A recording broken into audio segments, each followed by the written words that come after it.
Hello students, ज्ञान Ganga online class में आपका स्वागत है। बीए का ये 6 चैप्टर है मार्गदर्शन, जिसका ये चौथा पार्ट है। इसमें हम देखेंगे कि सूचना संचार क्या होता है, किसे कहते हैं सूचना संचार। तो सूचना संचार संचालन का एक अनिवार्य पार्ट है। वर्तमान युग विज्ञान और संचार के क्षेत्र में बहुत ही प्रगति कर रहा है। इस क्षेत्र की प्रगति के कारण विश्व के सभी देश एक दूसरे के पास आ रहे हैं। व्यापारिक दृष्टि से देखा जाए तो समग्र विश्व एक बाजार बन गया है। सूचना संचार शब्दों, पत्रों, सूचनाओं, विचारों, मतों आदि के आदान प्रदान करने की प्रक्रिया है। इकाई के विभाग अलग अलग होते हैं, मतलब अनेक विभागों की जानकारी संचालक के पास होनी अत्यंत आवश्यक है। इसलिए निम्न स्तर से कितनी ही जानकारी उच्च स्तर को रिपोर्ट के स्वरूप में भेजने की आवश्यकता होती है। यह जानकारी पूर्ण करने की प्रक्रिया अर्थात सूचना प्रेषण, मतलब कि सूचना जारी करना। तभी सूचना संचार में हुक्म और आदेश देना, रिपोर्ट प्राप्त करना, शिकायत, सूचना और उसका समाधान करना, इन तमाम बातों का समावेश होता है। सूचना संचार के लिए सूचना प्रेषण अनिवार्य है, मतलब कि सूचना को जारी करना अनिवार्य है। सूचना एक जगह से दूसरी जगह पर जाना अनिवार्य है।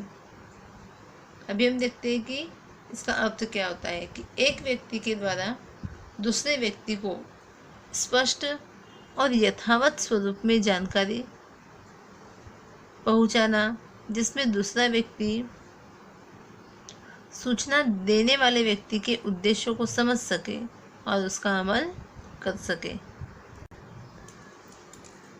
सूचना संचार शब्दों, पत्रों, सूचनाओं, विचारों या मंतव्यों का आदान प्रदान या लेन देन की प्रक्रिया है। न्यूमैन एंड समर के अनुसार सूचना संचार अर्थात वास्तविकताओं, विचारों, अभिप्राय और भावनाओं को दो या दो से अधिक व्यक्तियों के मध्य होने वाला आदान प्रदान, तो ये है सूचना संचार। अभी हम इसके लक्षण देखते हैं। पहला इसका लक्षण है उद्देश्य लक्ष्य प्रक्रिया, मतलब कि उद्देश्य को लक्ष्य में रखकर की जाने वाली प्रक्रिया। सूचना संचार का उद्देश्य केवल जानकारी का आदान प्रदान करना नहीं होता, बल्कि उसके द्वारा औद्योगिक इकाई के निश्चित उद्देश्यों की प्राप्ति करवाना है। इसलिए जिस व्यक्ति को जानकारी दी जाती है वह व्यक्ति संदेश को समझता है या नहीं, उसकी विशेष सावधानी रखी जाती है। मतलब जिस उद्देश्य से संदेश को प्रेषित किया गया है वह उद्देश्य क्लियर हो रहा है या नहीं, इन सभी बातों के लिए क्या रखी जाती है, सावधानी बरती जाती है। सेकंड है शब्द और भाषा स्पष्ट होनी चाहिए। अब सूचना संचार में जो शब्द या भाषा उपयोग की जाए वह द्विअर्थी नहीं होनी चाहिए, मतलब उसके दो डबल मीनिंग नहीं निकलना चाहिए या दो अर्थ नहीं निकलने चाहिए, जिससे समझने वाले को दिक्कत हो। वह भाषा कैसी होनी चाहिए, एकदम सरल और स्पष्ट होनी चाहिए। तीसरा है द्विमार्गी प्रक्रिया। सूचना संचार की प्रक्रिया द्विमार्गी है। उच्च संचालक उद्देश्य, नीति, विधि, पद्धति और नियमों के संदर्भ में आवश्यक सूचना मध्य और निम्न स्तर को भेजते हैं, जबकि मध्य और निम्न स्तर से आवश्यक जानकारी रिपोर्ट के स्वरूप में प्राप्त की जाती है। अब देखिए यह प्रक्रिया कैसी है, द्विमार्गी, मतलब कि इसकी दो मार्ग है। पहले तो ऊपर से नीचे की ओर जाएगी, फिर नीचे से ऊपर की ओर जाएगी। मतलब ऊपर से अर्थात कि जो भी संचालक होते हैं, जो भी हेड होते हैं, उनसे सूचना किसके पास आती है, मध्य और निम्न स्तर को भेजी जाती है। किसके स्वरूप में, आदेश के स्वरूप में। फिर जब निम्न स्तर से जब सूचना ऊपर की ओर जाती है तो वो किसके स्वरूप में जाएगी, रिपोर्ट के स्वरूप में जाती है। नेक्स्ट है स्थायी प्रक्रिया। सूचना संचार निरंतर और सदा चलती प्रक्रिया है। इकाई के उद्भव के साथ ही सूचना संचार की प्रक्रिया प्रारंभ होती है और यह प्रक्रिया इकाई के अंत तक अविरत चलती रहती है। मतलब लगातार यह प्रक्रिया इकाई के प्रारंभ होने से अंत तक चलती रहती है। नेक्स्ट है असंख्य साधन। अब सूचना को प्रेषित करने के लिए कई तरीके के साधन उपयोग में लाए जाते हैं। मौखिक सूचना भेजी जाती है, लिखित सूचना भेजी जाती है, या फिर टेलीफोन का यूज़ किया जाता है, fax, internet, mobile phone, SMS, text, telex आदि का प्रयोग किया जाता है। किसके लिए, सूचना संप्रेषित करने के लिए। नेक्स्ट है अनेक प्रकार और पद्धतियाँ।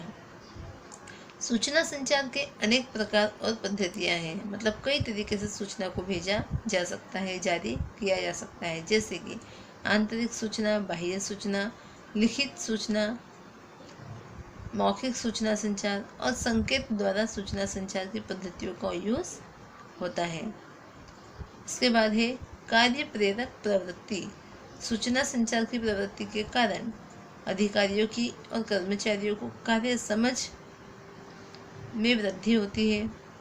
परिणाम स्वरूप उनको कार्य करने की प्रेरणा प्राप्त होती है। अगला है प्रबंध की प्रक्रिया के साथ संबंध। सूचना संचार का मुख्य रूप से इकाई के प्रबंध के साथ संबंधित है। प्रभावशाली निर्णयों और प्रबंध के लिए आवश्यक सूचना एकत्र करने में और प्रबंध के प्रश्नों और समस्याओं के समाधान प्राप्त करने के लिए सूचना संचार का उपयोग होता है। इसके बाद है मानवीय प्रक्रिया। सूचना संचार मानव की नैसर्गिक बात है। सूचना संचार के माध्यम कोई भी हो, लेकिन मानव बिना और उसके कौशल्य के बिना सूचना संचार का अमल नहीं हो सकता है।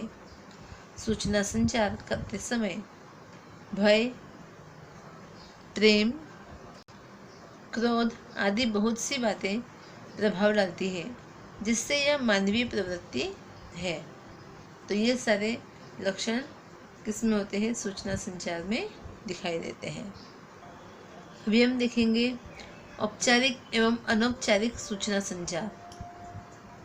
स्वरूप की दृष्टि से सूचना संचार दो प्रकार के हैं। एक तो है औपचारिक सूचना संचार और दूसरा है अनौपचारिक सूचना संचार। तो औपचारिक सूचना संचार जो सूचना संचार व्यवसाय के उद्देश्यों को प्राप्त करने के लिए व्यवस्था तंत्र के नीति नियमों पर आधारित हो, उसे औपचारिक सूचना संचार कहते हैं।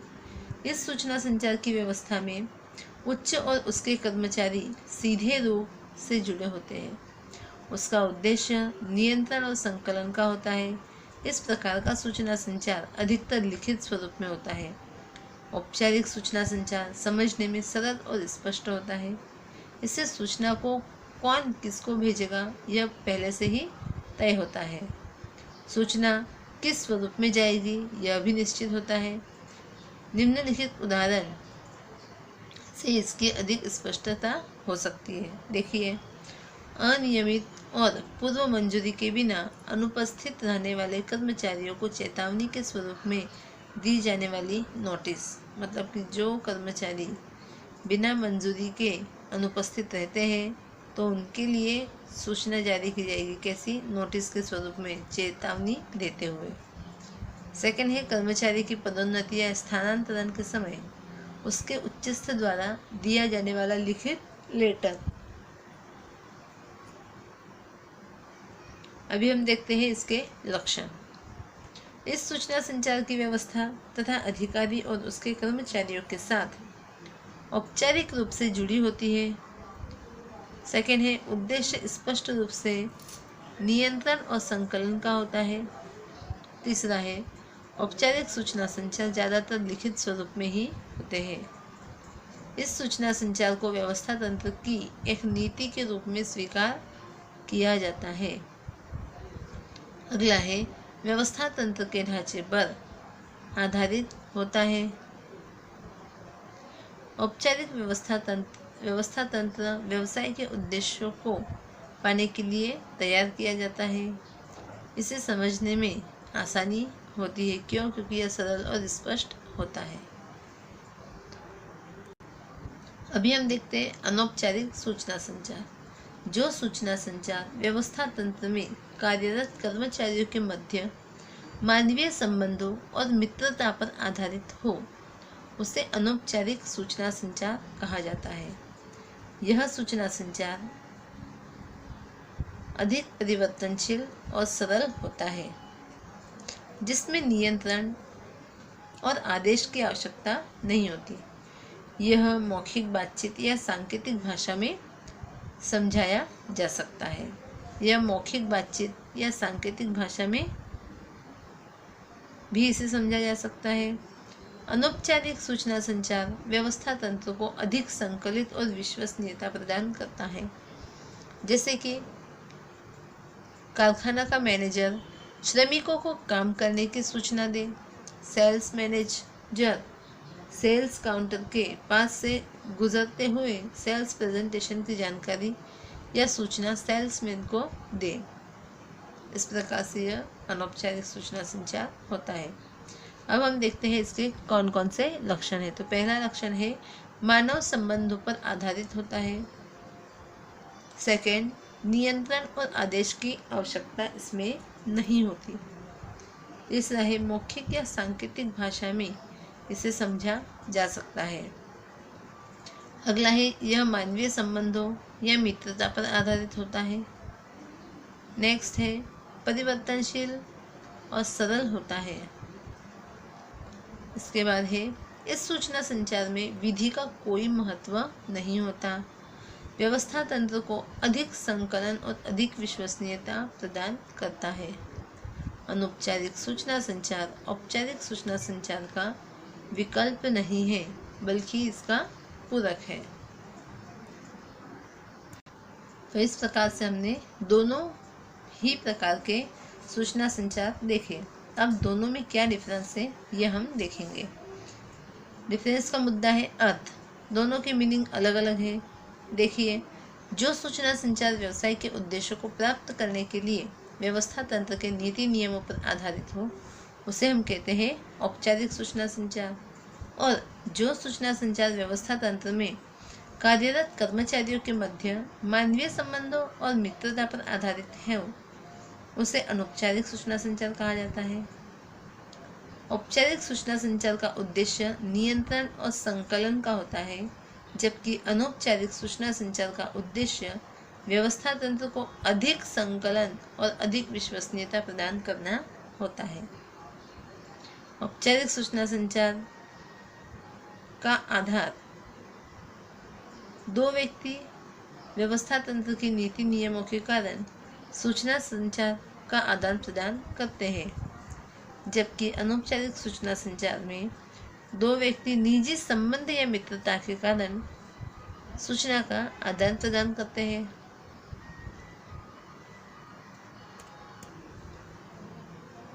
नियंत्रण और निरीक्षण। औपचारिक सूचना संचार में नियंत्रण और निरीक्षण की आवश्यकता होती है। अनौपचारिक सूचना संचार में इसकी आवश्यकता नहीं होती। परिवर्तनशील औपचारिक सूचना संचार व्यवस्था बहुत अल्प परिवर्तनशील होती है, जबकि अनौपचारिक सूचना संचार व्यवस्था अधिक परिवर्तनशील होती है। औपचारिक सूचना संचार कार्यस्थल पर और समय पर होता है। अनौपचारिक सूचना संचार किसी भी समय किसी भी स्थान पर अतिरिक्त भी होता है। पूर्व जानकारी। सूचना भेजने वाला और सूचना प्राप्त करता कौन है, तो उसी प्रकार का स्वरूप पूर्व निश्चित ही होता है। सूचना संचार का स्वरूप उसी प्रकार विधि पूर्व निश्चित नहीं होते हैं। समय और परिस्थिति के अनुसार ये क्या होते हैं, उत्पन्न होते हैं, मतलब बदलते हैं। तो इस प्रकार इन दोनों में यह अंतर होता है। अभी हम देखेंगे प्रभावशाली सूचना संचार के अवरोध कौन कौन से हैं। सूचना संचार की कार्यक्षमता उसके साथ जुड़े हुए अधिकारियों और कर्मचारियों की बुद्धि शक्ति और निष्ठा पर आधारित होती है। परंतु सूचना संचार मानवीय प्रवृत्ति होने से मानवीय मर्यादाएं जैसे भावना, भूलें, अनुमान, नासमझी, अविश्वास और भय आदि सूचना संचार के समय अवरोधक होते हैं। ऐसे अवरोध कुछ इस प्रकार है। देखिए, पहला तो है स्पष्ट आयोजन का अभाव।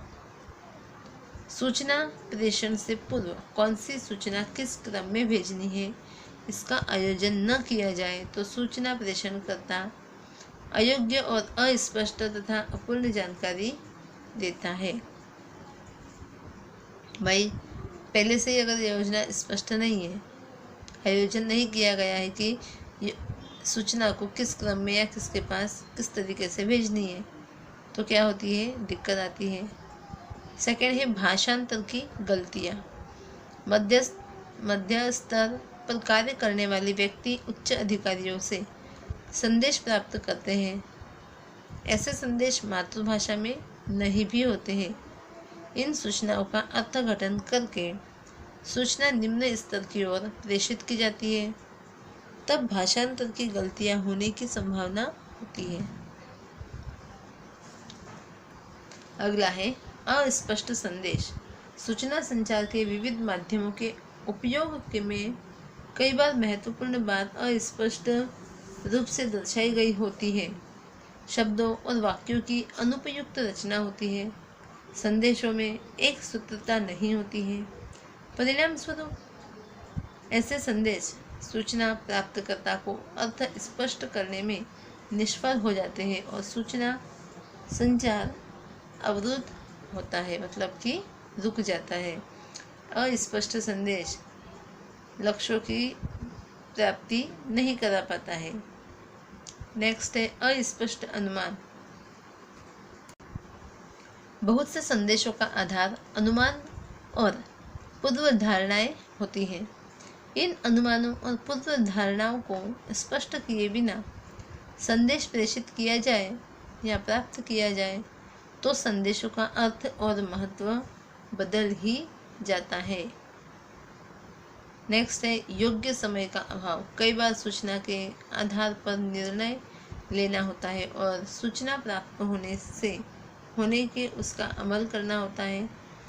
सूचना आदि समय पर न प्राप्त हो तो वह अर्थहीन होती है और सूचना संचार की प्रभावकता घट जाती है। मतलब कि समय पर सूचना प्रेषित करना और उसका पालन होना यह ज़रूरी है।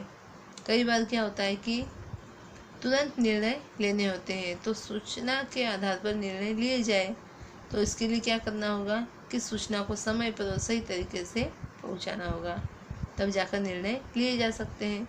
यदि इसमें देरी होती है तो क्या होगा कि वह सूचना कैसी हो जाएगी, अर्थहीन हो जाएगी। नेक्स्ट है सूचनाओं का अति बोझ। विशाल इकाइयों में सूचनाओं का सतत और अविराम आदान प्रदान होता है। यह आदान प्रदान किसी एक कर्मचारी द्वारा प्राप्त करना या पूर्ण करना हो तो कर्मचारी सूचना की सावधानी बनाए रखने के स्थान पर कार्य बोझ को कम करने को प्रधानता देता है। ऐसी कंडीशन में सूचना समय पर योग्य स्थान पर न पहुँचे तो सूचना संचार का उद्देश्य क्या हो जाएगा, असफल हो जाता है। नेक्स्ट है संदेशों की उपेक्षा। कई बार उच्च संचालक या निम्न वर्ग के कर्मचारी संदेशों के प्रति असावधान और लापरवाह रहते हैं। इससे कंपनी सत्य जानकारी से वंचित हो जाती है। ऐसी सूचना या संदेश सुनने में असावधानी करने से सूचना संचार में अवरोध उत्पन्न होते हैं। मतलब क्या है कि सूचना का समय पर सही तरीके से उसे समझना ज़रूरी होता है। अगर संदेशों को सुनने में या उसको अमल में लाने में लापरवाही की जाए या उसकी उपेक्षा की जाए तो क्या होगा, वह संदेश किसी काम का नहीं होता है।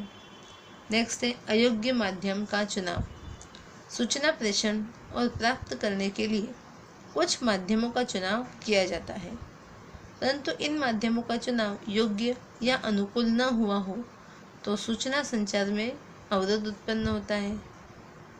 भाई सही माध्यम का चुनाव भी जरूरी होता है। नेक्स्ट है अविश्वास एवं भय। जब व्यवस्था तंत्र में अविश्वास और भय का वातावरण हो तो वह प्रत्येक संदेश को संदेह की दृष्टि से देखा जाता है। यदि सत्य सूचना अधिकारी को दी जाएगी तो दंड या सजा होगी। इस भय से जानबूझकर सूचना में परिवर्तन कर दिया जाता है। भूतकाल में सत्य सूचना दी हो और उसके बुरे परिणाम सजा के रूप में भुगतते हो तो अनुभवों को ध्यान में लेकर सत्य सूचना क्या कर दी जाती है, कई बार छुपा दी जाती है। तो यह भी एक अवरोध है। अब ये सारे अवरोध को कैसे दूर किया जा सकता है तो हम इसके उपाय देखेंगे। सूचना अवरुद्ध न हो इस प्रकार से व्यवस्था तंत्र के ढांचे के अनुरूप सूचना तंत्र की रचना की जानी चाहिए। दूसरा है सूचना देने वाला जो सूचना दे वह स्पष्ट होनी चाहिए जिससे सूचना प्राप्तकर्ता अच्छी तरह से समझ सके। तीसरा है सूचना प्रचार के अलग अलग माध्यमों की प्रभावता अलग अलग होने से सूचना संचार के संदर्भ में उचित माध्यम का ही चुनाव होना चाहिए।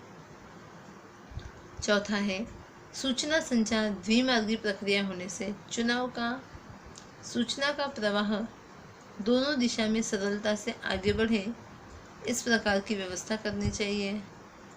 सूचना संचार में दोनों पक्षों के मध्य परस्पर विश्वास और सहयोग की भावना जरूरी होती है। सूचना पहुंचाने से विविध स्थानों के मध्य सूचना वहन रेखाएं शक्य हो उतनी लघु होनी चाहिए जिससे सूचना का प्रवाह अवरुद्ध न हो जाए अथवा सूचना प्रसारण में विलंब न हो जाए। मतलब सूचना कैसी होनी चाहिए, छोटी होनी चाहिए जिससे समय की बचत होती है और सूचना सही पहुंच सके। सूचना संचार व्यवस्था तीव्र होनी चाहिए, मतलब सूचना जल्दी से आगे बढ़नी चाहिए। सूचना संचार की प्रवृत्ति उद्देश्य लक्ष्य होनी चाहिए, मतलब जो भी सूचना आगे प्रेषित की जा रही है वो कैसी होनी चाहिए, उद्देश्य लक्ष्य होनी चाहिए। अनावश्यक सूचना का प्रसारण सूचना संचार के साधनों पर बोझ बढ़ाता है, इसलिए प्रसारण योग्य होना चाहिए। सूचना संचार व्यवस्था का समय समय पर मूल्यांकन होना चाहिए जिससे परिवर्तित परिस्थिति के अनुरूप सूचना संचार व्यवस्था और साधनों में परिवर्तन किया जा सके। अगला है सूचना संचार की समग्र प्रक्रिया के दौरान सूचना देने वाले का निजी हित या स्वार्थ नहीं होना चाहिए। जैसे सूचना देने वाला कुछ जानकारी छुपाए या जानबूझकर अपूर्ण दे या विकृत रूप से प्रस्तुत करे, तो इस प्रकार से इसमें नहीं होना चाहिए। तो इन सभी बातों से क्या किया जा सकता है, जो भी सूचना संचार में अवरोध उत्पन्न होते हैं उन्हें कम किया जा सकता है। तो इस प्रकार ये टॉपिक यहाँ पर कंप्लीट होता है और ये चैप्टर भी समाप्त होता है।